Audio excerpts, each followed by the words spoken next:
Tämän jäänmurtajan nimi on siis Urho. Näillä sanoin presidentti Urho Kekkonen kastoi Suomen siihen aikaan vahvimman ja suurimman jäänmurtajan Kaimakseen 5. maaliskuuta 1975. Jäänmurtaja Urho on ollut suomalaisen merenkulun tärkeä voimavara jo 50 vuoden ajan. Urhon käyttöönotosta lähtien kaikki Suomen talvisatamat ovat pysyneet kulkukelpoisina ympäri vuoden. Urho edusti aikansa uudenlaista ajattelua, sillä ensimmäistä kertaa maailmassa jäänmurtajan suunnittelussa tehtiin jääkokeita pienoismallilla. Helsingin Vallilassa sijainneessa koealtaassa simulointiin murtajan kulkua tasaisessa jääkentässä ja ahtojäässä. Urhosta rakennettiin myös edustuslaiva maan korkeimman johdon tarpeisiin.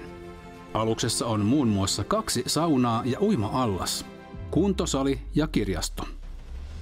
Urhon salongissa on kestitty valtion päämiehiä ja korkean tason valtuuskuntia. Aluksen sisätiloja koristavat tunnettujen suomalaistaiteilijoiden teokset. 50-vuotias Urho on edelleen tärkeä osa Suomen jäänmurtajalaivastoa ja merenkulun toimintavarmuutta. Vaikka teknologia on kehittynyt, Urhon perintö on yhä vahva. Urho on tunnettu tehokkuudestaan ja monipuolisuudestaan. Urho on suunniteltu murtamaan paksua jäätä. Murtajan voimakkaat keulapotkurit mahdollistavat hyvän etenemisen ahtojäissä. Aluksen voimalaitos tuottaa suuren työntövoiman, mikä mahdollistaa tehokkaan jäänmurtamisen vaativissakin olosuhteissa.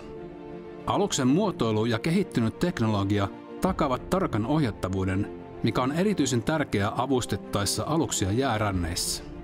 Vaikka Urho on rakennettu vuosikymmeniä sitten, on se modernisoitu vastaamaan nykypäivän teknisiä ja ympäristövaatimuksia. 50-vuotias työjuhta jatkaa edelleen kauppa-alusliikenteen palvelemista Suomen merialueilla.